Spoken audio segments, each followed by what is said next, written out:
तो आज का अपने पास जो सवाल है, कह रहा है कि भैया निम्नलिखित आंकड़ों का बहुलक ज्ञात करना है। बहुलक निकालने का अपने पास फार्मूला ये है। अच्छा, इसमें क्या क्या बातें ये आपको कह रहा है, जरा ये भी देख लो क्या क्या बातें होती हैं। तो एल आपका क्या होता है, जो भी आपका बहुलक वर्ग है उसकी निम्न सीमा, ये क्या होगा आपका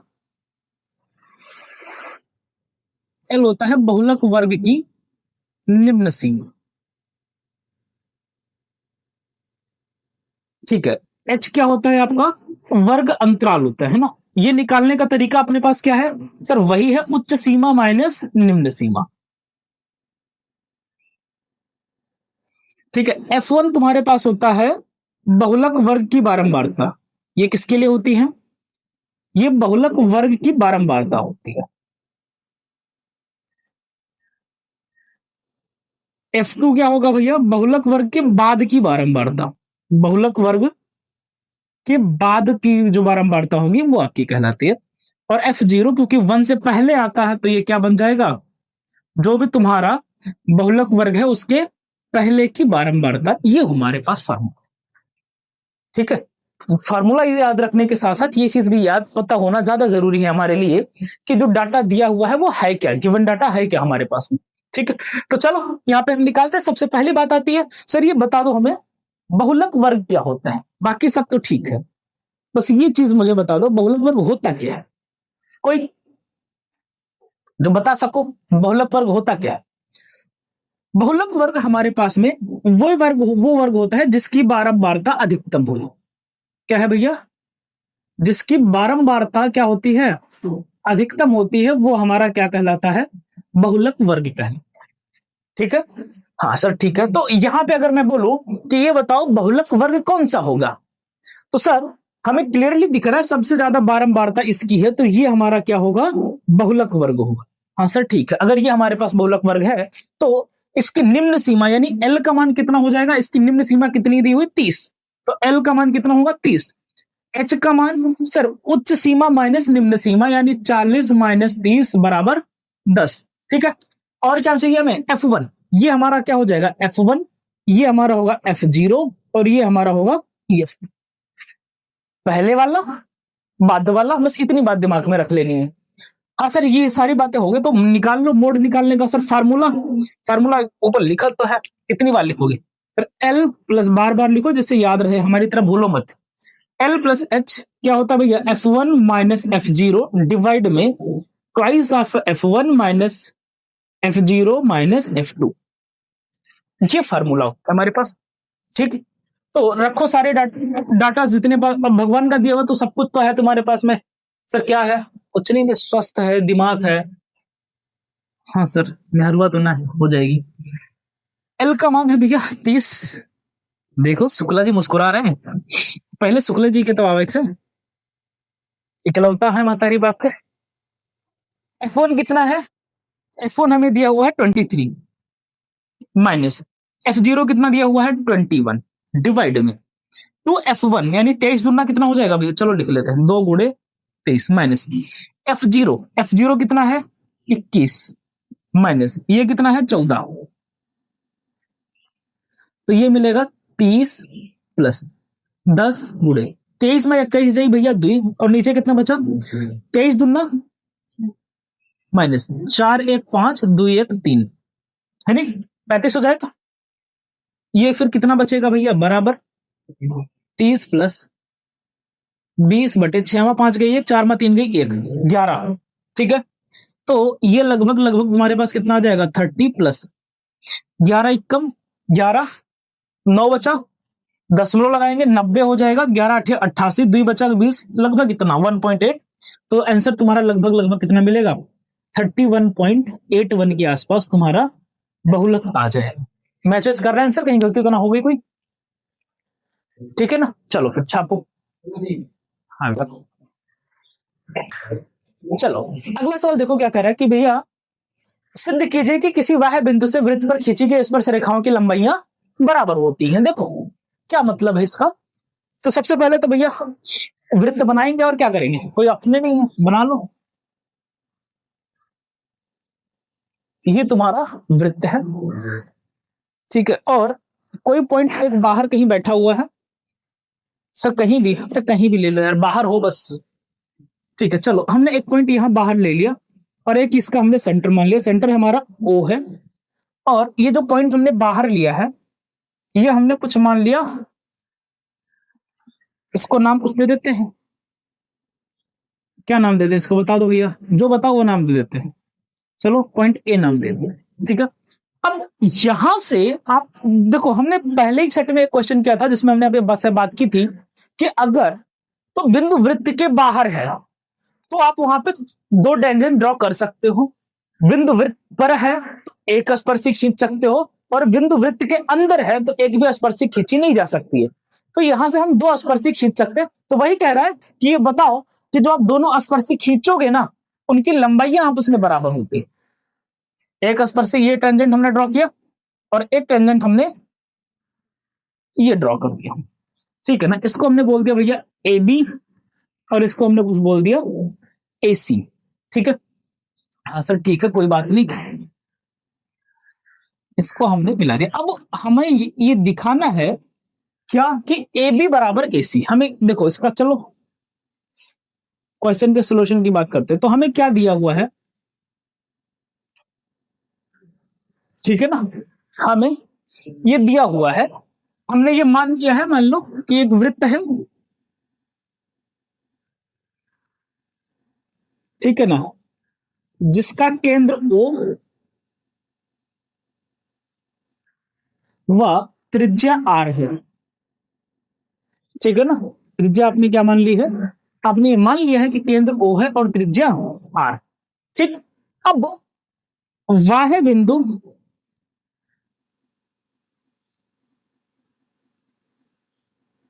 ए से खींची गई स्पर्शी या खींची गई स्पर्श रेखा कौन कौन है, क्रमशः ए बी व ए सी है, ठीक है। ये बातें हमें पता है। दूसरी बात, हमें क्या सिद्ध करना है,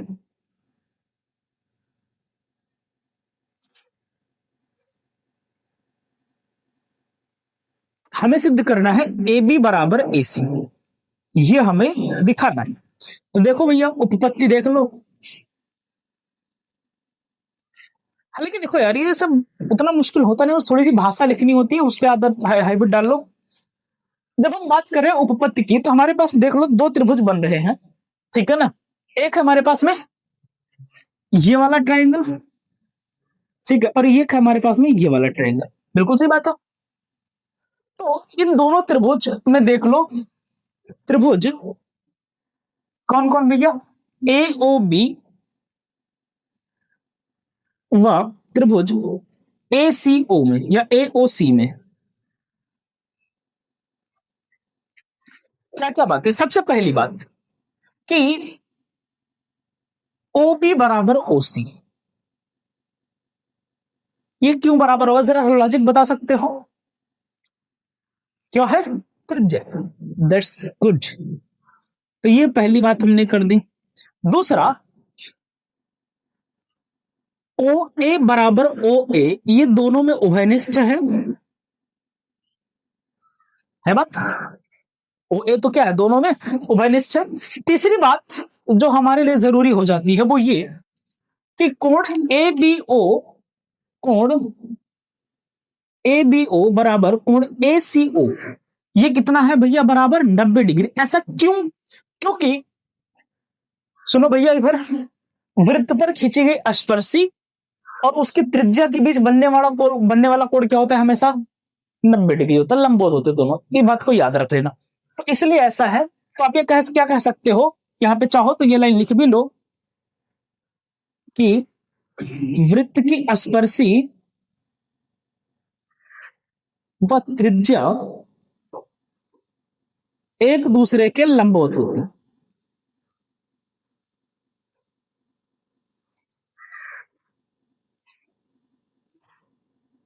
क्या होंगे भैया, एक दूसरे के ये लंबवत होते हैं, इस वजह से आप ये कह रहे हो। अब तीन बातें हो गई, दो भुजा बराबर है, एक कोण बराबर है। तो आप भैया साइड एंगल साइड सर्वांग समता से ये बात कह सकते हो सर्वांग समता से क्या कि ये जो त्रिभुज ए ओ बी सर्वांगसन त्रिभुज है किसके? त्रिभुज ए ओ सी के। अतः ए बी बराबर,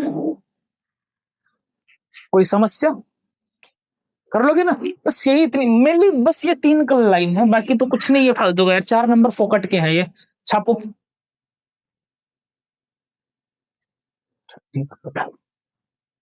चलो देखो भैया क्या कह रहा है अगला सवाल, कि दो अंकों की संख्या के एक अंकों का योगफल के अंकों का योगफल 9 है, तो दो अंकों की संख्या मान ली है।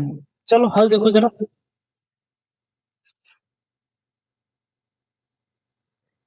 माना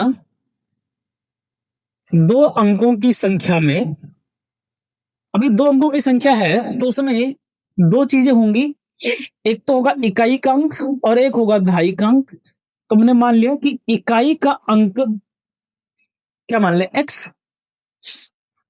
चलो इकाई का अंक हमने मान लिया वाई, व दहाई का अंक एक्स है, ये अपन ने मान लिया। ठीक है। अब यहां पे दूसरी बात ये आती है कि हमें पता है, अगर मान लो मैंने एक संख्या लिखी हुई है जैसे 24, दो अंकों की एक संख्या, तो आप लोग बचपन में खूब चिल्ला चिल्ला के पढ़े होगे, एक इकाई दो इकाई, है नहीं? उसमें पढ़ने में मजा भी आता था, एक इकाई दुई दहाई 20 एक 21, है कि नहीं शुक्ला जी? तो वैसे ये 24 है, तो 24 को क्या पढ़ोगे सर? 4 इकाई और 2 दहाई, तभी तो कहते थे ना 20 4 24, यहां पे आएगा ना। तो ये जो इकाई वाला अंक होता है वो एज इट इज रहता है, और दहाई वाले अंक को किससे गुणा करते हैं? 10 से गुणा करते हैं। तो जो संख्या बनी तुम्हारी, जो संख्या होगी वो इकाई वाला अंक तो एज इट इज, दहाई वाले को क्या करोगे? एक्स से 10 से गुणा कर दोगे, तो ये तुम्हारी संख्या बनेगी। संख्या क्या बनेगी? 10x प्लस वाई बनेगी। अब मान लेते हैं भैया उसने कहा कि अंकों का योगफल 9 है। प्रश्न में क्या बोला है?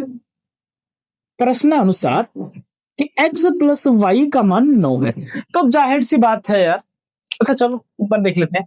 तथा इस संख्या का 9 गुना, यानी इस संख्या का 9 गुना, इसको पलटने से बनी संख्या, यानी पलटने पर कौन सी संख्या हो जाएगी? पलटने पर बनी संख्या भैया 24 को पलटोगे तो क्या बनेगी? 42। इससे क्या होगा सर? इससे ये होगा कि इकाई वाला चला गया दहाई की जगह पर और दहाई वाला आ गया इकाई की जगह पर, यही हुआ। तो जब इसको पलट देंगे तो क्या संख्या बनेगी सर? तब संख्या बनेगी 10y प्लस एक्स। दहाई वाला इकाई पर और इकाई वाला दहाई की पोजीशन पर चला जाएगा। तो यहां से हमें जवाब क्या मिलेगा? प्रश्न ने क्या बोला है जरा गौर फरमाना, कि इस संख्या का 9 गुना हो। एक समीकरण तो तुम्हारे पास ये है, किसका? इस संख्या का 9 गुना हो, यानी 10x प्लस वाई का 9 गुना हो। इसको पलटने से बनी संख्या, पलटने से कौन सी संख्या बनेगी? इसके 2 गुने के बराबर, ये प्रश्न ने बोला हुआ है। बस और क्या है, अब सॉल्व कर देना इसको बस। तो 10 का इसके साथ करेंगे, 10 9y 90x प्लस 9y बराबर 10 दूना 20y प्लस 2x। ठीक है, हाँ सर ठीक है। अब इसको थोड़ा सा पक्षांतर वगैरह कर लेते हैं, y वाले को एक तरफ x वाले को एक तरफ। तो x वाले को इधर ले आओ, तो 90x ये आ जाएगा माइनस 2x बराबर 20y माइनस 9y। 90 से 2 जाएगा 88x बराबर 20 में से 9 जाएगा 11y, तो 11 88। तो y बराबर कितना आ गया तुम्हारे पास में? y बराबर आ गया 8x, इक्वेशन नंबर 2। कोई समस्या?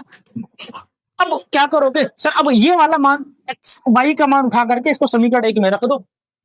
तो y का मान कहां रखना भैया? समीकरण 1 में।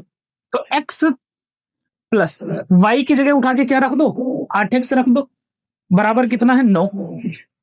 तो 9x बराबर आ जाएगा 9, तो x बराबर कितना आ जाएगा तुम्हारे पास? 1। x का मान 1 आ गया, तो y का मान क्या आ जाएगा? तो y बराबर तो 8x था ना, y का मान कितना आएगा? 8 9। तो अतः संख्या क्या बनेगी? संख्या तो आपने क्या माना था भैया 10x प्लस वाई, यही थी ना। तो 10 इंटू एक्स का मान कितना था 1 प्लस वाई, तो सॉरी वाई का मान कितना है भैया 8। तो 10 इकन्नम 10 प्लस 8, 10 8 18। अब इसको पलटने की बात है, आंसर तो तुम्हारा क्या आ गया। अब भैया आगे लिख दो कि अतः संख्या कितनी है 18 है। तो अब जब प्रश्न कह रहा है उसको एक बार वेरीफाई कर लो। भैया संख्या आपने क्या बनाई है सर, संख्या हमने बनाई 18, इसको पलटने पर क्या बनेगा 81। इसके अंकों का योगफल कितना है 8 और 1 9, अंकों का योगफल कितना है 9 है, सही बात है। इस संख्या का 9 गुना, संख्या का 9 गुना यानी 18 का 9 गुना कितना होगा भैया, 18 का 9 गुना कितना होगा 18 ना भैया 162, 18 में कितना होता है 162। तो इसका 9 गुना अंकों को पलटने से बनी संख्या का 2 गुना यानी 81 का 2 गुना कितना होगा। पूरा चीज तो सेटिस्फाई कर रहा है भैया, देख लो अंकों का योगफल भी कितना है 9 है, इसका अंकों का 9 गुना कितना है 162, पलटने पर जो संख्या मिली उसका भी 2 गुना कितना है 162 है, यानी अपना जवाब परफेक्ट है भैया। जवाब क्या होगा 81, जवाब क्या होगा तुम्हारा, चलिए 81 नहीं 18 होगा यार, ठीक है चलो नोट डाउन करो। बढ़ते अपन अगले सवाल की तरफ। ये यार एकदम तुच्चा सा सवाल है, जो x square minus 5x plus 3 को हल करना है, तो कर लेंगे हल यार। क्या जाता है अपना इसमें, तेरा घाटा मेरा कुछ नहीं जाता है नहीं। तो क्या चाहिए पहली चीज तो देख लो यार कि क्या दो ऐसी संख्याएं हैं जिनका गुणनफल तो 6 आ रहा है लेकिन और योगफल 5 आ रहा है। हाँ सर है, कौन सी, 3 2 5 3 दूनी 6। अब इससे तुच्चा सवाल क्या ही करोगे यार तुम, देख लो तुम्हारे लिए कितना आसान सवाल दे रहे हैं।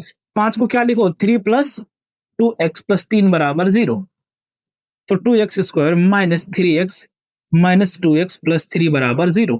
तो यहां से x कॉमन ले लेंगे तो क्या बचेगा 2x माइनस 3, यहां से माइनस का 1 कॉमन ले लो तो क्या बचेगा 2x माइनस 3, दोनों जगह से 2x माइनस 3 कॉमन ले लो बचेगा x माइनस 1 बराबर 0। तो भैया 2x माइनस 3 बराबर 0 या फिर x माइनस 1 बराबर 0। अगर ये 0 है तो x बराबर कितना आएगा 3/2, अगर ये 0 है तो x बराबर कितना आएगा 1।